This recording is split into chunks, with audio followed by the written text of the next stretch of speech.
Then Mr. Schoaf gave me probably one of the most important clues among so many things he taught me. But this was in those early days. Mr. Schoaf was very kind, but he was also very abrupt. And he had these interesting questions to ask. I'm giving him a little rundown one day on how things hadn't worked out for me. He said, Mr. Rohn, I've got the answer for you if you will listen carefully. And listen carefully I did that day and for the next 5 years. If somebody's wealthy and happy, you gotta listen. He said, Jim, I've only known you a short time. But he said, it's already my honest opinion that for things to change for you, you've got to change. That wasn't quite the answer I was looking for.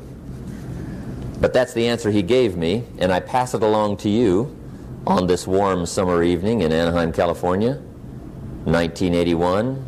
For things to change for you, you've got to change.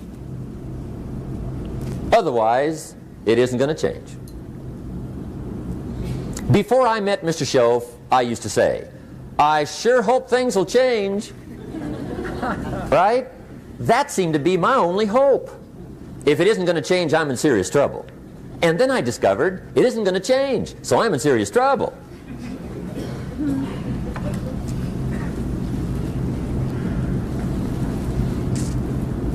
See, I can tell you what the 80s are going to be like. You have dropped into the right place. I did a seminar one time for Standard Oil executives and management in Honolulu. And we're having a conference one day around this big conference table. And one of them said to me, Mr. Rohn, you know some fairly important people halfway around the world. What do you think the 80s are going to be like? I said, gentlemen, I do know the right people. I can tell you. So they all listened very carefully. And I said, gentlemen, based on my wide experience, I can really honestly say to you, in my opinion, in the 80s, it's going to be about like it's always been. Aren't you glad you came? That's inside. I don't pass that around just everywhere. Now, of course, I said that to make a point, but I also said it because it's accurate. It's going to be about like it's always been. It isn't going to change. The tide comes in, and then what? It goes out. For 6,500 years that we know of, recorded history, and probably long before that. So it is not going to change. It gets light, and then what? It turns dark. 6,500 years. See, it's not likely to change. And we're not to be startled by that. And if the sun goes down, the guy says, what's happened, what's happened? It means he hasn't been here long, I guess, right? It always goes down about this time. The guy says, well, I don't like that arrangement. Well, you got to talk to somebody besides me, right? It gets light, then it turns dark. In rotation, the next season after fall is what? Winter. Pray tell, how often does winter follow fall? Every year regularly for the last 6,500 that we know of. See, it is not going to change. Now, some winters are long, and some are short, and some are hard, and some are easy, but they always come right after falls. It isn't going to change. Sometimes you can figure it out, sometimes there's no way to figure it out. Sometimes it goes well, sometimes it gets in a knot. Sometimes it sails along, sometimes it gets in reverse. See, that's not going to change. The last 6,000 years reads like this: opportunity mixed with difficulty. That's how it reads. It isn't going to change. The man says, well, if it isn't going to change, how will my life ever change? Answer, when you change. And whether I'm talking to high school kids or business executives, my message is always the same. And it goes like this: the only way it gets better for you is when you get better.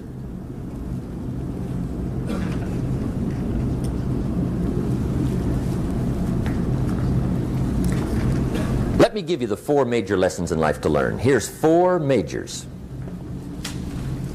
It's good to study the majors.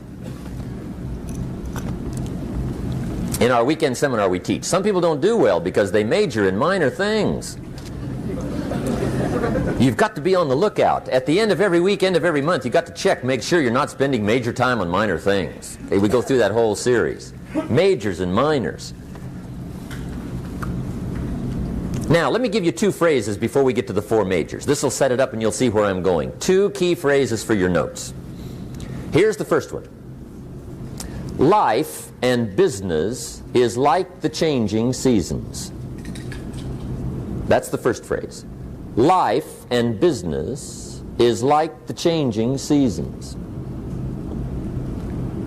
One of the best ways to describe life, it's like the seasons. Frank Sinatra sings, life is like the seasons. Now here's the second phrase. Very important. You cannot change the seasons, but you can change yourself. You can't change the seasons, but you can change yourself. And see, that's how life gets better for you, not by chance, but by change. Now here's the four major lessons in life to learn. I've got my first book finished, came out a couple of weeks ago. This is in it, the four major lessons in life to learn. Here they are. Number one, learn how to handle the winters. That's lesson one. They come right after falls with regularity. Some are long and some are short and some are hard and some are easy, but they keep coming.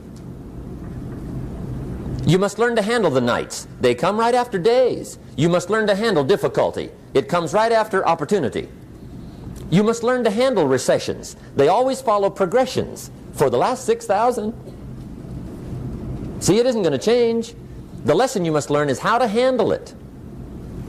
And there's all kinds of winters, right? The winter when you can't figure it out. The winter when it all goes smash. The winter when it turns belly up. The winter when it won't work, when you've run out of money and you've got a broken heart. See, those are winter times. There's all kinds. Economic winters, social winters, personal winters.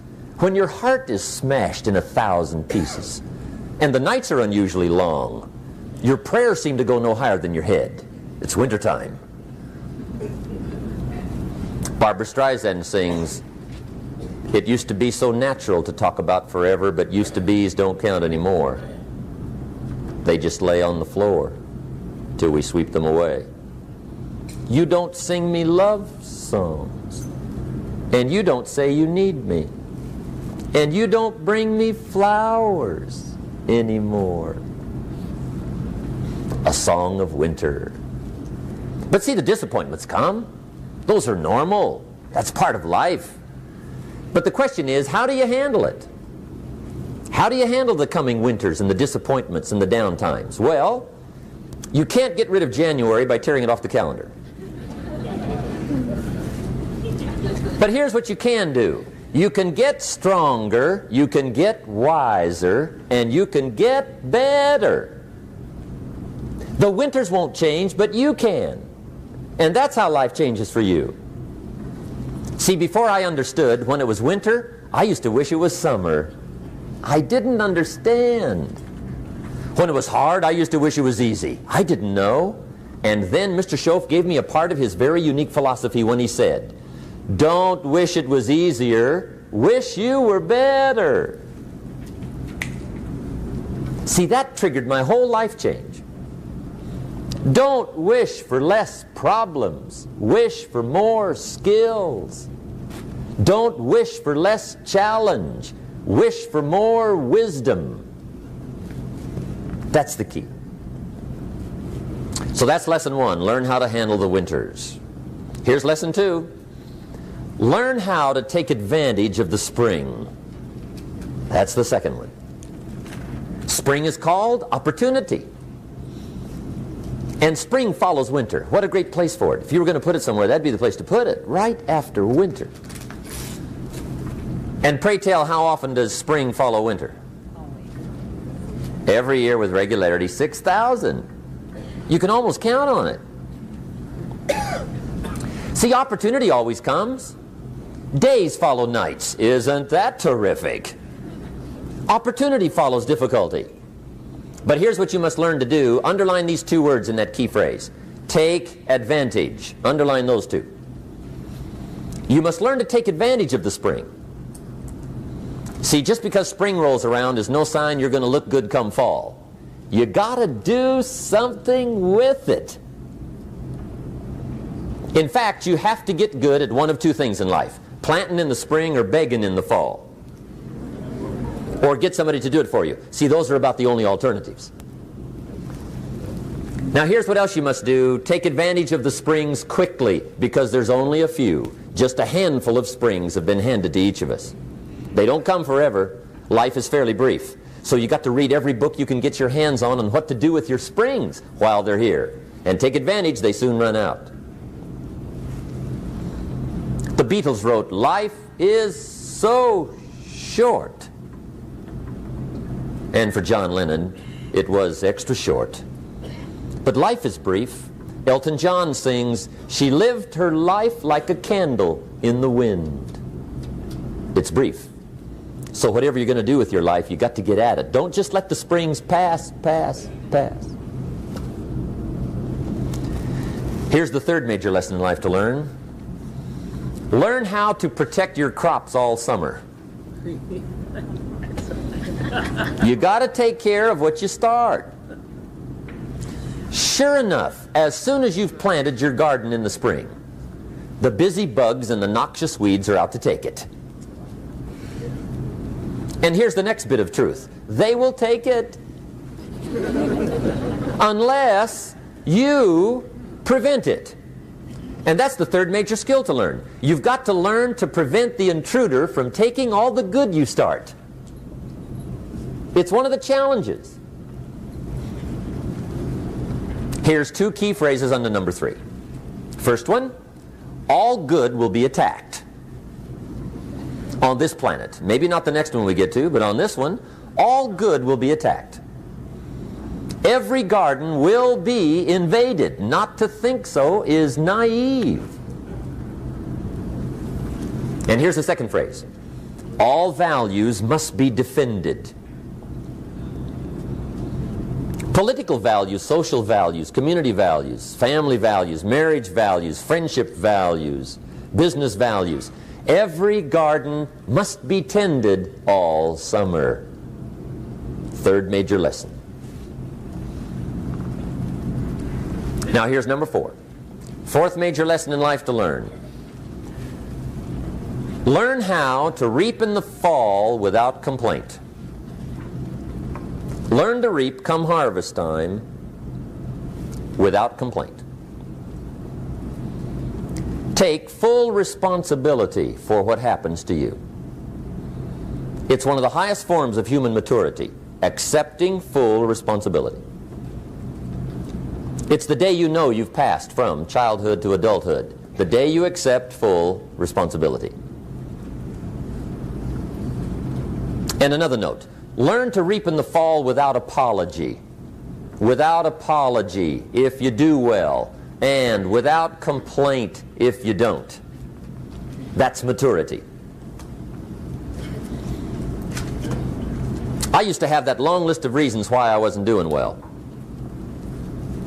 To explain. You got to explain, right? Otherwise you're going to look bad. I used to have this funny list called Reasons for Not Looking Good.